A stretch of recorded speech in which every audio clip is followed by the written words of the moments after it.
Thank you, Pat, again. Thanks for Sure. joining, and thanks Sure. for your continuity in pushing us beyond. I would say, or helping us understand the other facts about the world of mobility.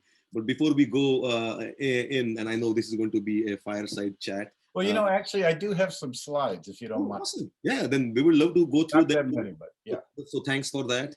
But I think the audience already knows who you are or not. But what I'm really impressed about is your three distinct chapters so far.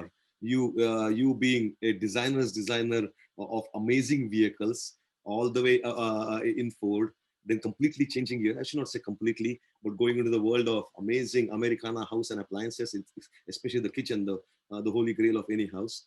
And now you are here molding the future designers' thoughts and minds. So these are pretty amazing things, and we could try to see whether we can keep some, I would say, traction over there. But one thing I think for everybody to know is, and let me try to see whether I can share my screen for a minute to just introduce who we are talking with.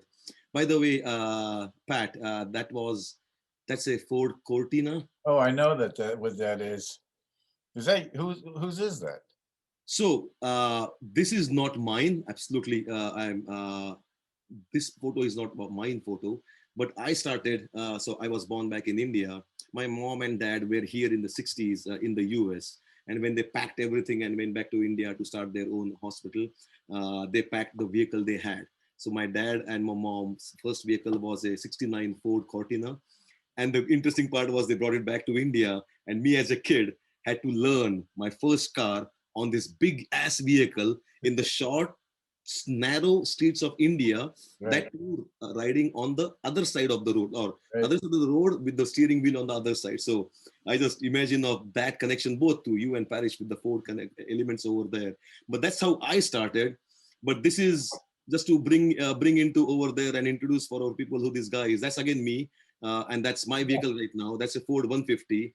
But for the audience, this guy over here, Pat, he has designed three generations of the Ford 150 pickup. It is still the best-selling vehicle in the USA for over 3 decades. Yeah, I think How it's did you getting do close this, to Pat? four How did you do decades that? now. How did you do that? Oh boy, like I always say that my biggest achievement in the auto industry is I didn't screw up the F-150 business. To say that it was like a lot of pressure because it really did keep the lights on at Ford, so it was really really important. And I would say that we had to, more than anything, we had to know the customers, not necessarily just do what the customer asked for, because every time we tried to show something new to truck customers, they take a little bit of time before they're comfortable with it. So you kind of had to understand them viscerally more so than exactly what they said. So we understand what they wanted from life, and just understand that no matter what we showed them, they weren't going to like it. And so we had to start to kind of make some decisions, and again, understanding them viscerally to really decide how far we had to move the needle on it. And I think we at the end of the day, we understood them so well that we could take some chances and some risks, and the company was very supportive of that. So And that has stood the test of time. sure. Before we go into things, is that your artwork behind you? Yes, it is. Yeah. Awesome. Yeah, because I do like to do fine art. This is a series I'm doing right now where I'm taking photographs with my iPhone of Detroit graffiti, and then I'm editing them into abstract art. And there's so many beautiful colors and shapes of all this graffiti that I'm seeing right now. And this is printed on canvas, and so I love that sort of graffiti is illegal art, and then I'm sort of illegally taking photos of illegal art. So I'm making more illegal art in a sense, but it's also, it's on canvas, but it's a photograph and it's an abstract, so it's not actually graffiti. So I don't know what it is, to be perfectly honest. It's a as I think as Parish was saying, it's a new species itself. You are Yeah, literally using CRISPR to generate You're at least maintaining the illegality of it. So it's just furthering the I would say the cone from whatever you are saying. But it looks really beautiful. I So mean, I think I'm calling it sampling. It almost reminds me of a little bit of music sampling in a sense, because I'm using somebody else's work and starting from that point of view, which I love. And one of the things I try to teach the students all the time is that in art, you have to build on what's come before you historically. You know, and as Picasso said, um, a good artist borrows, but a great artist steals. And it's actually a very difficult concept for students who feel that everything they do has to be so unbelievably original that it's never been touched before. And it's actually the opposite. You have to build on all the great artists, stand on the shoulders of those that came before you, and take it to another level. And that to me is what good art is and what good design is. So that's kind of why I like this, you know. no, it makes sense. It's how you try to train yourself, as they always say, hitch your wagon to a star, and that Yeah. means you're trying to get just like the internship and the interns and the master kind of an not interns apprenticeship and the master. Sure. You know, and that's the way art was taught. The great That's painters what's had not. to do Go an there and apprenticeship learn with a this. Like master. you literally means officially learn to borrow, steal, and exaggerate things, and then you distance yourself away, and then you create your own signature, which is built on the shoulders of the earlier giants you met. So Absolutely. that, Yep. that's the really the still the traditional way to do that, and not that we are justifying the art behind you, but that's the way it is Yep. Right. for everybody to understand. It's no more. Uh, I think I'd say that it's no more just a singular kind of a mind doing something. The more earlier you can try to find some collaboration in the way how you're going to train yourself might take you to the next level too. I let me just pause over there. I know we went over time a little bit over there, but let me hand over the stage to you. You can share your screen. Let's go with a couple some of your presentations, and then we will have a chat. Okay. So I will attempt this. Okay. uh,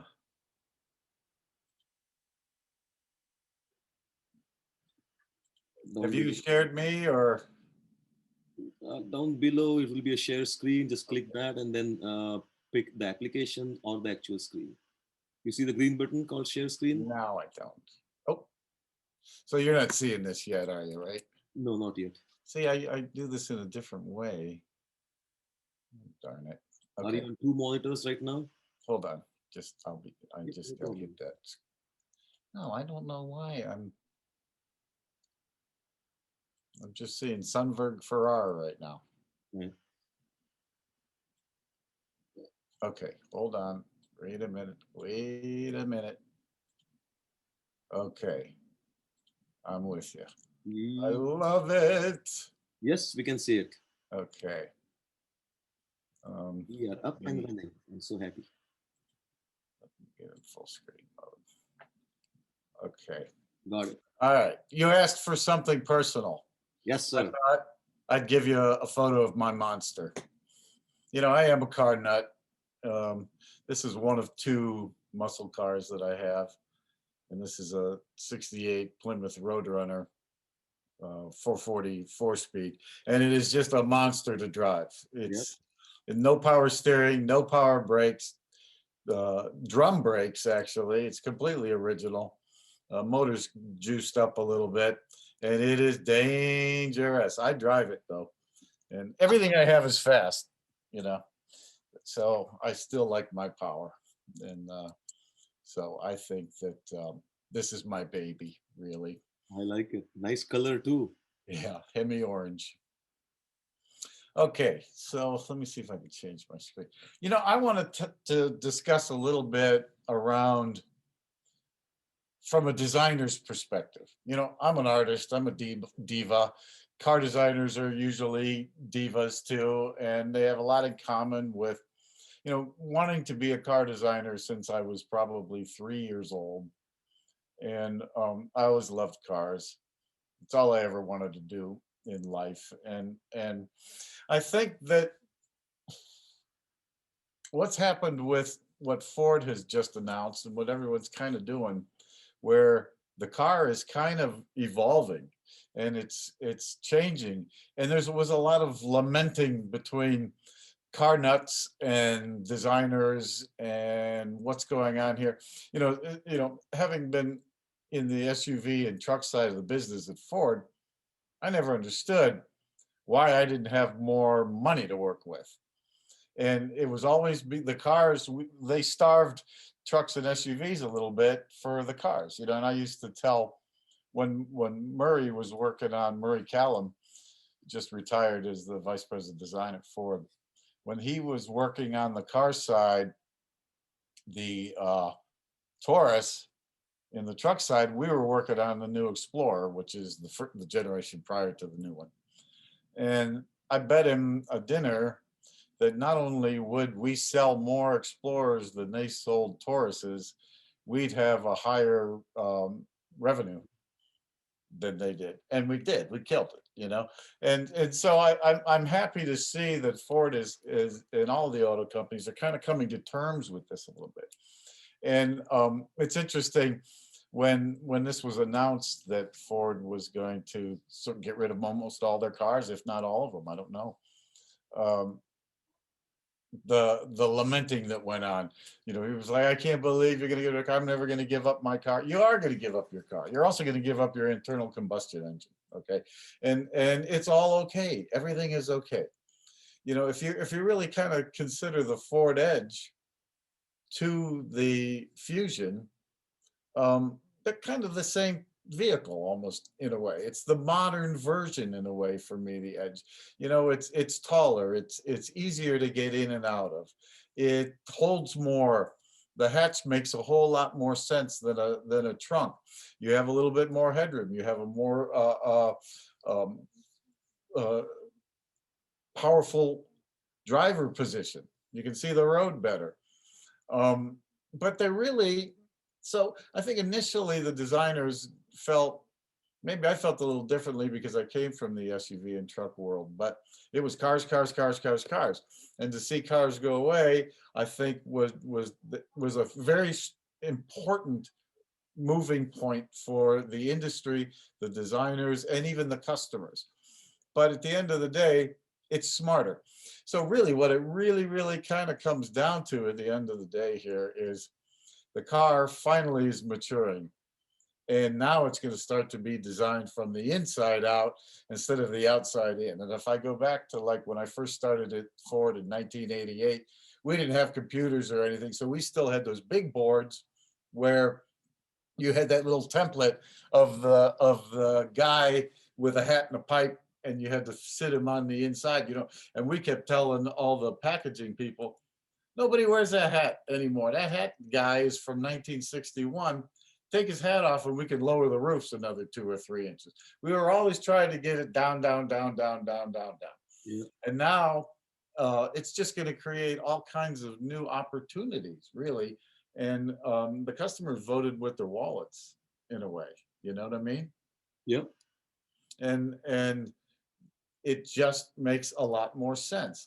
But I don't think, and especially as you're seeing it now, with the emphasis moving away from cars and into EVs and then AVs, that people are using the automobile in a much different way. So it's not necessarily going to be trying to be a Ferrari, or it's trying to be a fighter jet. People actually want to use them for purposes that are beyond just the stylistic side of things. So for me, that's the most important thing that's happened now. They're going to be designed from the inside out instead of from the outside in. And I think that is going to end up giving all kinds of possibilities. I loved, and you start to see concepts happen. And that's one of the fun things about being a car designer, is people are trying all kinds of stuff and playing with it. And it's really just a wonderful, wonderful approach, really. And even things like, so even sexy electric vehicles. So this was a Rolls-Royce concept from I don't know when, but it's still kind of going down the sexy car route. And this BMW concept also still low and going down the only car point of view. And there's something that's interesting that's happened in 2021. I don't know if you saw any of this, but um, the federal government is finally allowing replicas to be made. Now, it's a very specific law, and that law states that you can do replicas. You can do small runs, 350 units a year per company. It has to meet EPA regulations, but it does not have to meet crash regulations. So this is I don't know if you know the company Icon. Have you ever heard of Icon? No, I'm sorry. They do things like this. This is a Tesla powered 1949 slammed Mercury. Wow. And now with this new federal regulation, and I think it was just 2021 or 2020, I can't remember. They do have to meet EPA regulations, but with the advent of EVs, we should be able to still have our fun cars, and maybe they're going to be in a different way. I mean, I would love to have, it was so funny having worked on a couple Mustangs over the years and talking to customers and people at parties, and everybody had a comment about it. And it was like, I just don't know why you guys don't just redesign the 68 Mustang. It was the most beautiful Mustang of all time. And like, well, we can't do that. It doesn't meet crash, blah, blah, blah, all the issues that you have with the real world. So this is actually going to open up some opportunities. And I think you may find that there's going to be one possibility is that there's going to be much more smaller companies creating smaller runs of cars. And I know that probably would frighten all the big auto companies, but I don't think it's going to put them in any real danger from a business side, because so many other things are going to be happening that they're going to that it might keep cars fun in a way. And I just think this is a great opportunity. I'd kill to have this slammed Mercury with a Tesla drivetrain. I think to me that's just the coolest thing to drive around. So that's pretty neat. And so the fun continues, I guess.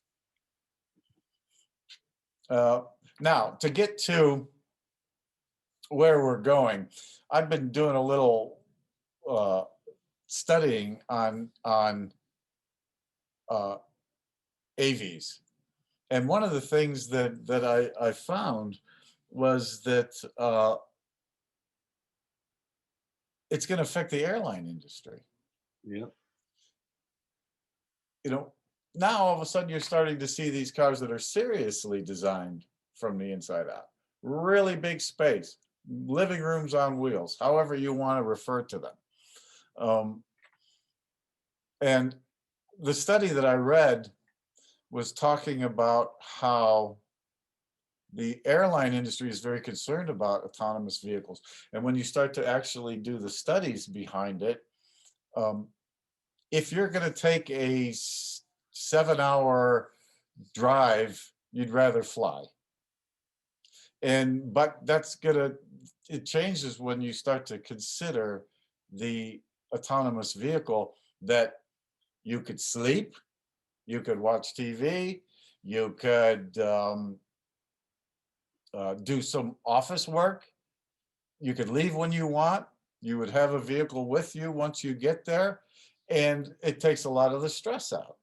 I mean, it's a stressful thing to fly, between TSA and waiting for your luggage and finding the rental car place, and you know how it is. I mean, we know it's not a pleasant experience. So how often, you could think about it, and you could literally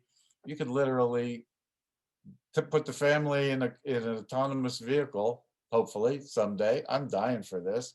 I am too. And go to Florida. Everybody could sleep, and and can stop somewhere, I think it could slow the pace down a little bit and make the trip maybe a little bit more enjoyable.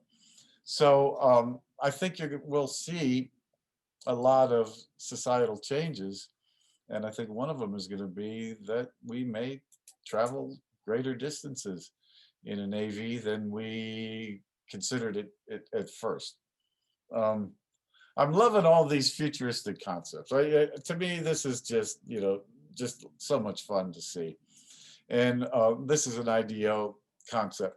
And, I think it's funny. I like this image because you can see the Ford van in the background and look at the difference between the two of them. And I think just from, um, oh, it's like the future coming alive in so many ways. And I just love the idea that we are moving towards a future. By the way, the other part is there's 40,000 traffic fatalities a year in the United States. So taking the idiot out from behind the wheel isn't actually a bad idea. I mean, there's lives that could be saved. I think there's something like 4.5 million people that are seriously hurt in traffic accidents every year. We could see our insurance uh, costs go way down, and we could save lives. So I think there's a lot of reasons, and maybe it'll even take the stress out of it. You could actually be an hour away from work and not have to have that mad traffic, live further out and do some work on the way in. I can't wait for this to happen. It can't happen soon enough.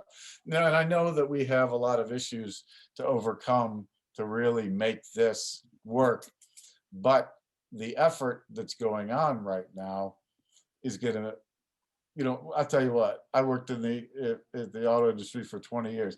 And once the auto industry seriously gets behind something, it starts to move really, really fast. So I have no doubt in my mind that all of the issues will be solved, and it's going to happen pretty quickly. I know that maybe at first, we were supposed to be having a really, truly autonomous cars by now, by 2020. And so that didn't happen, but it's going to happen. It's for real, and it's just a matter of time. And I'm telling you, once that industry gets moving, look out, because things are going to move very, very fast. And I, for one, cannot wait. I love some of the concepts, and I just love looking at concepts. And one of the things I think is really interesting is, wow, you're starting to see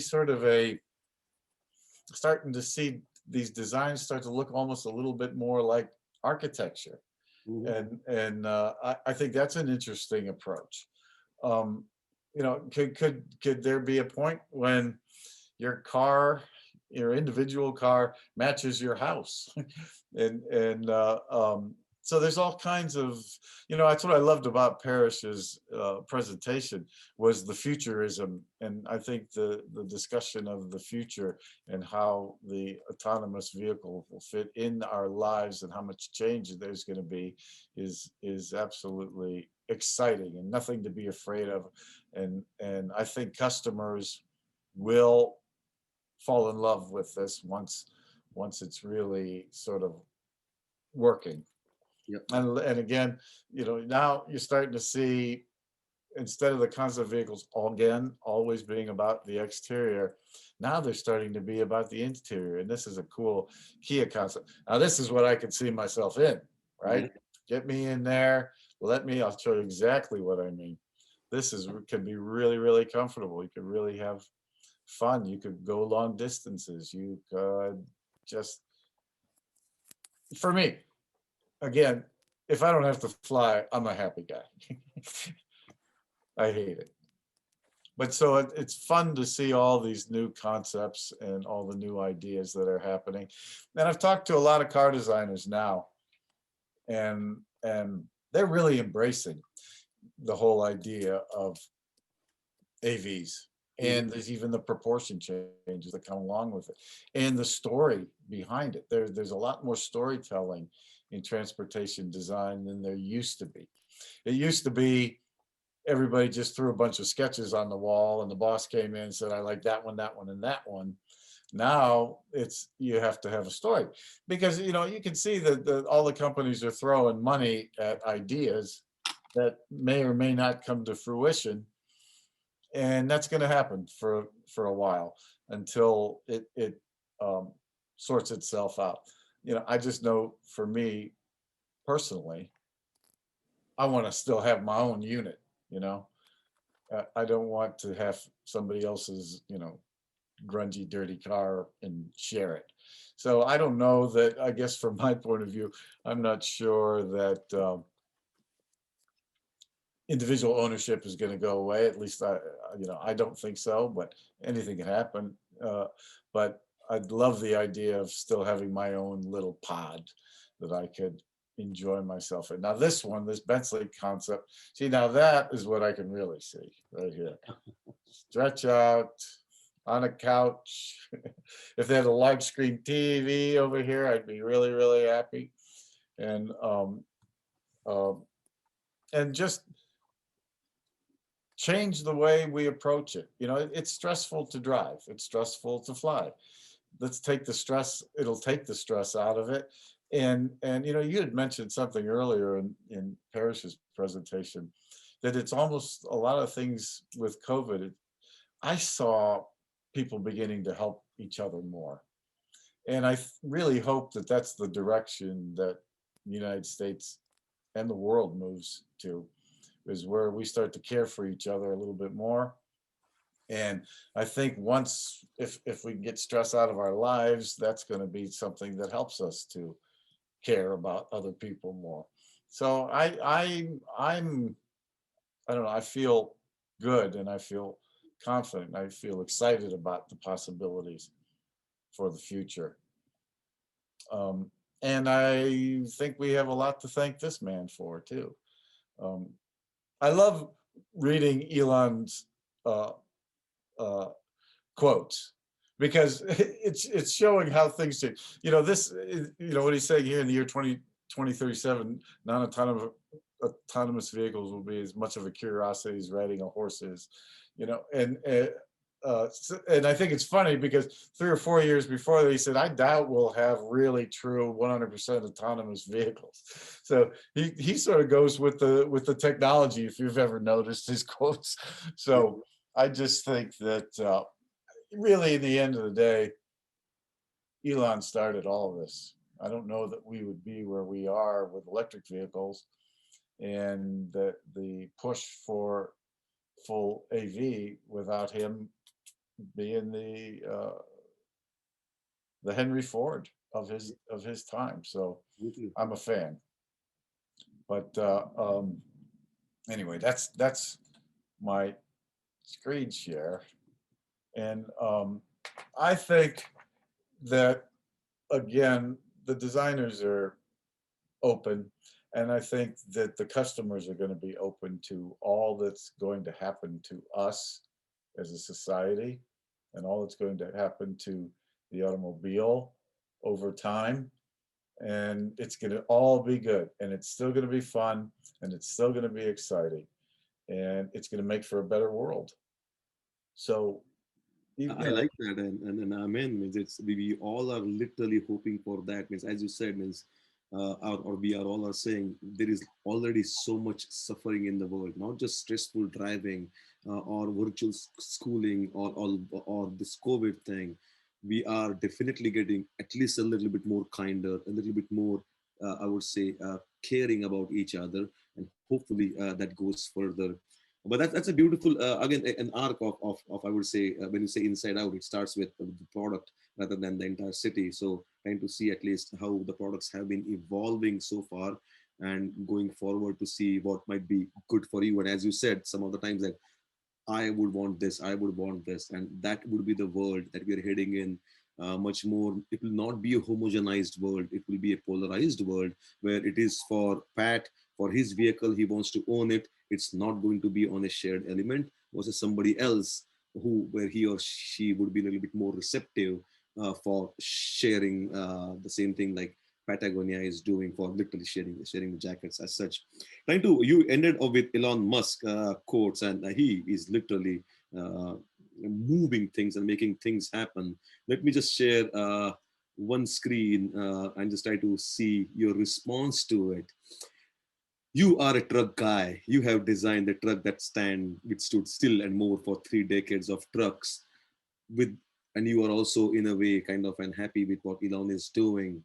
How would you put this in the context of what he might be trying to do, or what this really is intended for? Well, when I heard that he was gonna introduce this, so it was before we all saw it. He said it, right, and I'm like, oh, I can't wait to see this thing, right? And when I first saw it, I was taken aback, obviously, just like everybody else was too. But the more that I looked at it, the more I loved it. And you got to give the man credit for taking risks. And this was a pretty big risk. I mean, just the bent metal, hell, this is exactly the way we did refrigerators at Whirlpool. It was just sort of creased sheet metal. And so I thought it was gutsy. And he just looks at things. He kind of has the ability to be able to walk away from everything that was done before it from a car perspective, and sort of reinvent it. I'd love to see him also try to see where this is going from the Tesla cars. One of the things I think is kind of odd a little bit is how all the Teslas kind of look like each other. So, and then this comes along, Yeah. and it wipes any brand element of Tesla away. I don't think he cares. I mean, he's going to do whatever he wants to do, and I think that's great. So at the end of the day, I love this thing.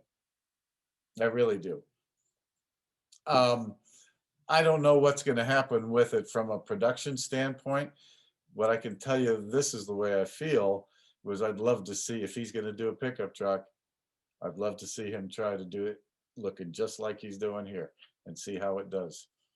I don't know that it will change the pickup truck market. Like I mentioned, they're a pretty, stayed and true to the pickup truck as we know it. Yeah. But it's gonna be influential without a question of a doubt. That's beautiful. And another point you mentioned as we're going through about is I can't wait. Similarly, I'm in the same position. I can't wait for the AVs to come. It will give so much time on our hands. And I think the next speaker is going to talk about the time as a currency also. But I'm literally waiting for that. And that goes back to I think some of the writings that Sid Mead always said. The future is going to be a herd of electric horses going from point A to point B. So a herd is literally a convoy, or let's say somehow as a cluster together. Electric horses, electric is what we are looking at. And horses, I would say, is still designed for you. It's not 4 or 5 people. It's for you. What do you want on that? And off you go. You go from coast to coast, eventually getting completely versus the airline industry or the train industry also. So it's amazing to see some of this Sid Mead as a futurist. They were a different track. I mean, I know we can always use other quotes and make anybody prove wrong, but that's where we are heading into this kind of an electrified herd of vehicles going from A to B, and you are doing your own stuff. Whatever you want to eat a burrito in the car, you eat a burrito. You want to work, you write your book, you write your book. It's going to be a pretty amazing future. Hopefully, it comes a little bit more faster than that. I think we talked about fun and fun as a part of an experiential element too. I think, let's say, car design. Now, not talking about mobility or transportation, just pure car design. And the way the surface development and the lust or the passion or the desire of having something sexy on your driveway means, as industrial designers that most of us are, we always try to say that it's not just the art of sculptureness or sexiness or the shininess. It is also the usefulness, the usability, and the ergonomics of it. But I would say, means as automotive guys ourselves, automotive domain has taken this use and I would say the advantage of beauty, such an amazing element that we are actually making premiums on just that lust factor, like I've got to have that car. Can that still be retained as we go for this new, not just millennials, but Gen Z, or the next generation coming in, where can we retain that kind of an love of an sculptural element rather than just the functionalities that I think, as we are seeing in the architectural cubism forms? You know, you could kind of argue that for a very long time,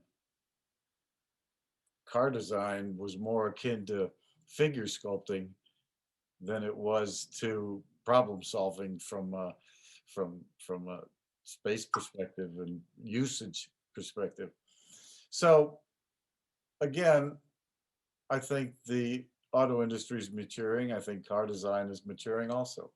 And you know, I give you an example. When I first started at Ford, it was death to your career if you got put in interior studios, right? In fact, there was even a name for it, and I almost hate to say this a little bit, but the designers would call it, "Oh no, I have to go to inferior design," right? And so I mean that just tells you how, you know, how it really was.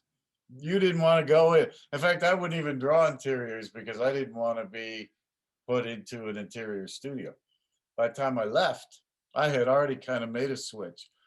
And you notice over the last, gosh, just a decade or so, that the interiors of all vehicles have gotten so much better than they were. You didn't ever have any money to work with. You could never put any content into them. Um, and they were always sort of secondary to the exterior from a studio perspective. And so I think that again, if you start to take that idea that we're going to be designing more on from the inside out, that might be, I mean, I used to say a lot when I was at Whirlpool that I believed that people cared just about as much about their home as they did about the car in their garage, because Whirlpool would look at the designs as, hell, they might as well have been the furnace in the basement. You know, like we were always talking about how much money we had to take out of a product, and I'm over there fighting for a badge, you know, that they wanted to get 25 cents more out of the badge. I'm like, your badge looks like hell. I mean, you need to put it, you know, another $1.50 into the badge. We need to start caring about what these products look like, and have, you know, like the concepts correctly done, and people will fall in love with the products, and you will be able to charge more money for it. And so I think that you'll see maybe the emphasis will be a little bit more on the inside than it will be traditionally in the car studios. It's always been on the outside. There's also going to be a lot more emphasis around the system and the storyline around the system, because nobody knows what that is. You know, Parrish brought up so many different cool scenarios. Nobody knows where it's going to go right now. So really, the auto companies are really trying to sort of put seeds everywhere and see what grows. I think is a little bit of what's going on in the auto industry right now. Yeah, yeah, the seeds are flying everywhere, like snowballs are flying right now on the playground. I want to transfer the questions a little bit more into the product world and your transition over there, but at least one question about in the, let's say, the mobility world. You showed an amazing example of the, let's say, the classical cars powered by Tesla power, the Mercury from our icon. Talking about collector cars, you have some amazing vehicles that you collect, and talking about the retention power, or the dollar equity in the collector cars as such. The newer generation of, let's say, younger kids, would they have the same propensity for buying collector cars, which are, let's say, old, as you say, no driving assist, no braking assist? And what will happen to that kind of an collector car mania vehicles around the world? You know, it's interesting when you look at the sort of values of collector cars. They shoot way up for the generations that when you have enough money to actually buy something, you'll end up going and wanting the cars that you fell in love with when you were a kid. So, really, like right now, it's the 60s cars. And the prices actually kind of go down from once those owners start to die off, literally, right? So um, I think that the collector cars could absolutely change. I don't see, like, well, there's a special affinity for 60s cars, I think, too, though, a little bit. And but they're on all the movies right now. You see, somebody driving a Charger or a Camaro or an old Impala or something. But that's traditionally what happens with collector cars. Is it's of the generation that has money, that they buy what they grew up with. Yeah. So maybe you'll start to see electric vehicles being collected and prized, and that could be pretty interesting. But I have no idea what's going to happen. But I think people are going to still have the love affair with the automobile, or whatever it is. Love affair is a perfect word as such. So you had a love affair with the automotive world, and then you transitioned to the world of appliances as such. What was different? What was similar? Because you have seen two big corporate companies in either world, and how would you try to make sense between them, or not? Well, I always say that I was lucky because I was able to follow my passions twice in a lifetime.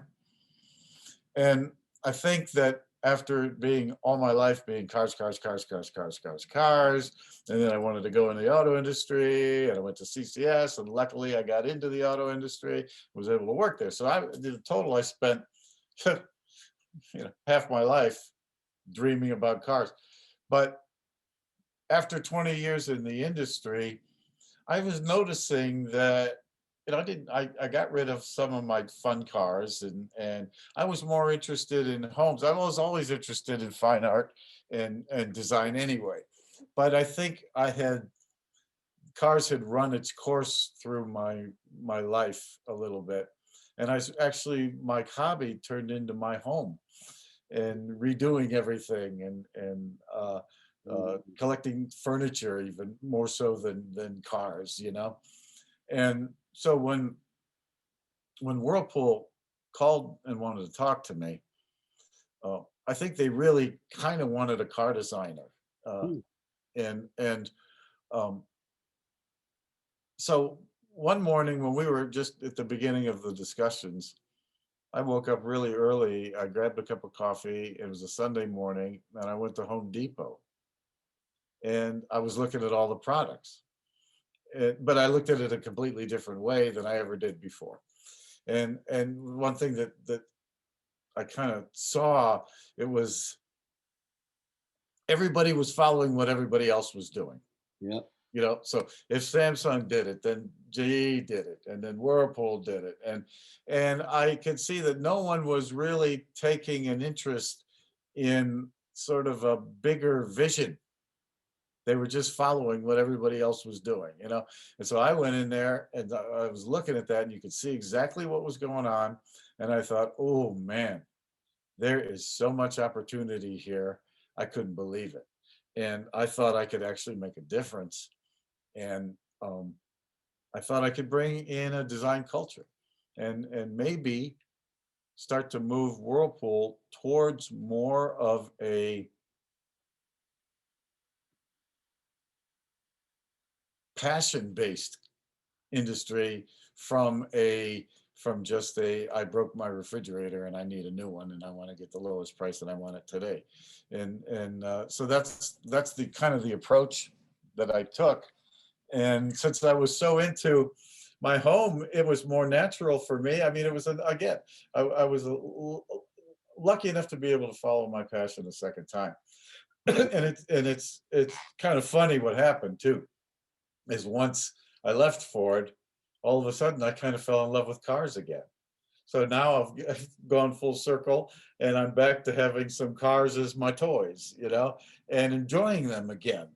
which I didn't for I think for a few years. And that's not to say I didn't enjoy cars. I still have always watched what's going on in the industry, but I lost that deep passion.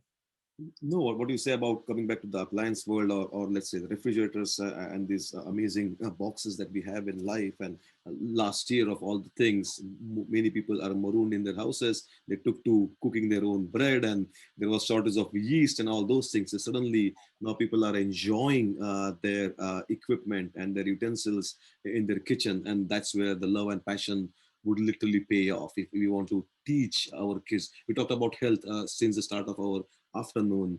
Health comes with not just fitness but also with nutrition. And if you're talking about nutrition, and if you have the proper equipment and utensils in your kitchen, and as a mom and dad or as a parents, we are teaching our kids now to prepare them for what to come. It's a pretty integral part of what the life or the lifestyle is. And somehow all the big major appliances and the smaller appliances that you have done or you do resonate over there. And it just is, it just cannot just be a cool box. It just has to be, you got to have passionate box depending upon your level of experimentation. You are a DIY weekend warrior kind of an chef, or you just want to do it for your family in a nutritious way. That's pretty interesting. Uh, any difficulties in bringing in the nuances of the stylistic or I would say the empathy based automotive I would say understanding to the appliance world? Was it Oh yeah. receptive enough? Oh, it was, there were really Whirlpool was a manufacturing company, and they might as well have been making hot water tanks. In fact, I think Whirlpool still licenses hot water tanks. So it's kind of to look at it from a different point of view, which is what they said they wanted.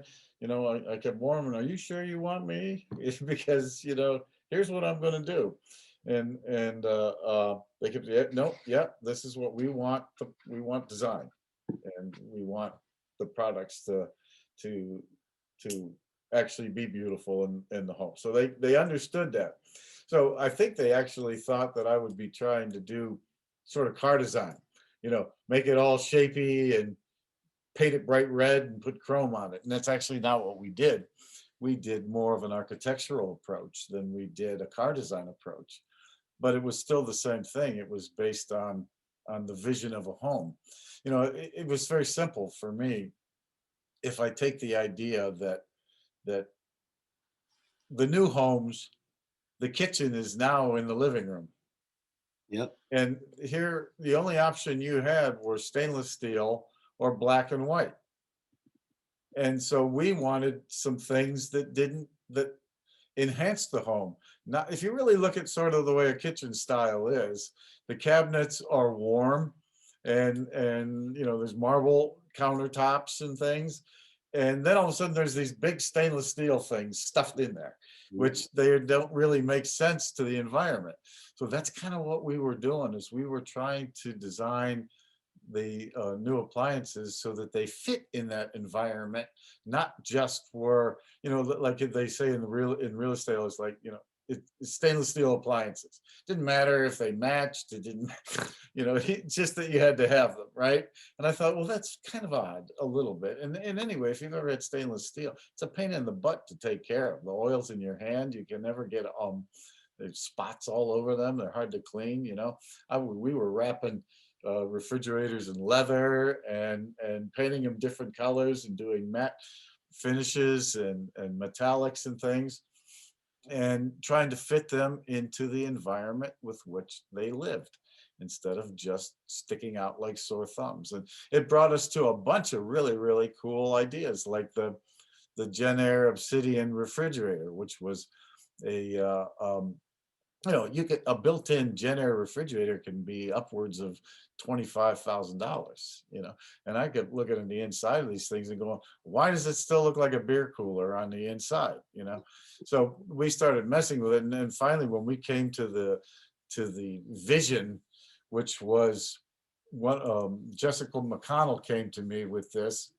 She was a designer in color material at Whirlpool, and she said, look at this Dutch masters still life, how they had a really dark background, and then whatever food or flowers that they were painting really showed off from that dark background. And I'm like, oh man, we're building one. And we actually literally built the charcoal metallic interior. And there wasn't a huge amount of interest from the marketing team until we went to research, and actually customers really responded well to it. And so finally, Jen Air put that Obsidian refrigerator into production, and now they don't even do white anymore. They only do Obsidian refrigerators. And then we did a burgundy one. I can't remember what we called that one, but that was a custom. I remember the Obsidian one. I think we met at the kitchen and bath show 4 Oh, years okay. ago, and that's where you showed me the tour of that, and that really just pops out, literally like the Vermeer paintings over there. It's literally the background, foreground, and if you are using more healthier green carrots and other kind of and popping out colors of your produce, it just makes it look really good and appetizing. And finally, food what we eat, it has to You be know, nutritional, but it can look good too. I couldn't tell the business people what the inspiration was. We never would have sold it if I would have said this thing is inspired by Dutch master still lifes. They wouldn't get that, right? So we made it more around the technologies of the lighting and things, which was the truth. You know, the new LED lights were able to allow us to pinpoint light, brighten up the whole inside, and so you were able to try experiments. So technologies always are what is the impetus for being able to make a big design change anyway, truly. So that was one of the things. But you know, I was getting, after it came out, I actually got a couple of letters, emails from customers who were saying, I just got my Obsidian refrigerator and I love it. In fact, I can't even believe that when people come over to my house, I say to them, you've got to look at the inside of my refrigerator, you know? And I thought, oh, then we're doing it. This is happening, you know? So that was exciting, fun. That is really exciting. Means I think on the receiving end that's really good. But you said you had to convince the marketing people. You used just technology to convince them, or any other kind of a business modeling. Because you're right, showing them just the works of Dutch masters did might not have been. Yeah, that wouldn't have had much business uh, uh, pull, you know? So I think to kill it, really, they made us go to market research. And once we took it to market research, customers absolutely loved it and got it completely and said, God, that is beautiful. You know, if I'm going to pay this much for a refrigerator, it better look like that, you know? And so I actually assumed we would lose. I didn't expect it to actually make it to production, to be honest.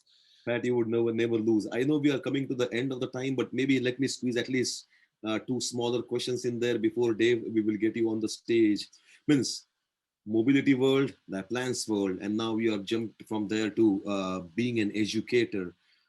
How do you enjoy it? How how do you mold the future generation of designers, and what might be your kind of a few nuggets of wisdom for this new designers coming in? Um, you know, I think that at some point you got to give a little back too, right? You know, I mean, so I've worked 30 years and two different kinds of industries, and I do think I have a lot I can offer to the students. So I think it's my time to do this, right? But I want to see, you know, I think sometimes in product design, and maybe this is my car design background that makes me think this way, is that sometimes we talk about the user and their needs and problem solving, and we don't talk enough about the story and the art of design. So I think that's kind of my unique perspective, is that to me product design is still a work of art. And even though it has to be, the user's needs have to be definitely a big part of it, and the problem solving has to be a big part of it, but you can't lose sight that this is still an artistic expression at the end of the day. And to add that, I think will make the students stronger. And then being able to tell that story. One of the things we're trying to do now that I'm chair is to, I would like graphic design to become a required course Hmm. because of the storytelling. You know, and you're starting to see all these wonderful animations. If you've seen any of the latest Apple website, it's fabulous. Um, you know, and so I think that car designers, product designers, any kind of designers are going to have to tell a story to get their ideas across. And there's wonderful tools that we have. You know, like I think back in my day, which all you could do is draw, and now you can build in 3D data in SolidWorks or Rhino, and then you do these key shots. For me, key shot is magic. I mean, I would have died to be able to have something like that tool when I was at school at CCS. And it changes everything. And it changes the way you design, actually, too. And it changes the way that you sell it through to the company or whoever it is that you're trying to sell it through. And they have an easier, they can understand what they're looking at a lot better because a sketch can be interpreted so many different ways. But when you stow them a 3D data with a key shot, for example, um, it's powerful, very, very powerful. So that all of a sudden starts to really develop the storytelling side of that business for That's me. absolutely, absolutely true. One last one before I know David already here. What inspires you, Pat? Art, absolutely, art inspires me. In fact, I think some of my best selling products have been inspired by fine art over maybe the competitive set. So I always try to find that big idea. And when I start searching, I start at art and then I work through all the other uh, needs and competitive, but I have to find the big idea or I'll lose interest, honestly. That's a beautiful answer. I mean, I know you have met Jeff DeBoer, one of our presidents and now a senior advisor. He exactly goes a similar way. Everything and anything starts in the world of art, and one day I think you both should catch up over lunch or coffee together. But again, Pat, as I said, we will never know how time goes pretty fast. Right. Maybe let's try to wrap this in. We still have one more speaker coming in. Good. Phil, thank you again for your time. Pat, I hope you could stick around because man, a couple of things you just said, so they're so connected to actually what I'm going to talk about. And if you stick around to the end, Yeah. I've Dave, got your career is very much the same as mine, right? I mean, you started as a car designer and moved into product world, and so I mean, like we could literally just have an hour conversation right now about the similarities and the things that you said and how I resonate with them. And going back to what you were saying about 20 minutes ago about exteriors versus interiors. So, I mean, I was the traditional exterior designer and did nothing but exteriors for 8 years. And I saw the shift happening. And I saw about 10 years ago interiors leapfrog, and all the interesting stuff I felt going on in the car industry was all happening on the interior. yeah, And you'd go to the car show and every exterior is a snooze fest, and it's all the interiors that were yeah. just blowing my mind. Isn't that cool? Really? Oh yeah, totally. And so one of the things I'm going to do today is show you a little interior experiment I did in design using Keyshot, just like you said, and approaching it from an architectural perspective. I can't wait to see it. And you were just talking about that, about how, you know, you went into appliances and looked at it as an architectural activity. And I feel like that is where we need to go with vehicle interiors, because I will say vehicle interiors have kind of also stalled out in a way. Um, the box shape has become so stagnant. I love panoramic roofs, but every panoramic roof in the market is a rectangle, and how Right. much fun are we doing with rectangles? So I mean, I think there's new places you can go, even just in that aspect of what does the top of a car look like when, you know, you have low speed EVs going 35 miles an hour and you're not concerned about 100-mile-an-hour aerodynamics anymore. You Right. now have room, Yeah. you have room to play. Yep. So basically, and thanks again for Dave for jumping in, and Pat, let's make sure you are still on the stage. But I think our next speaker needs no introduction. You already see him over here. Thank you, by the way, everybody. Thank you for having me. Yeah, if you feel like you want to add some points, share your camera and just jump in. No problem about that.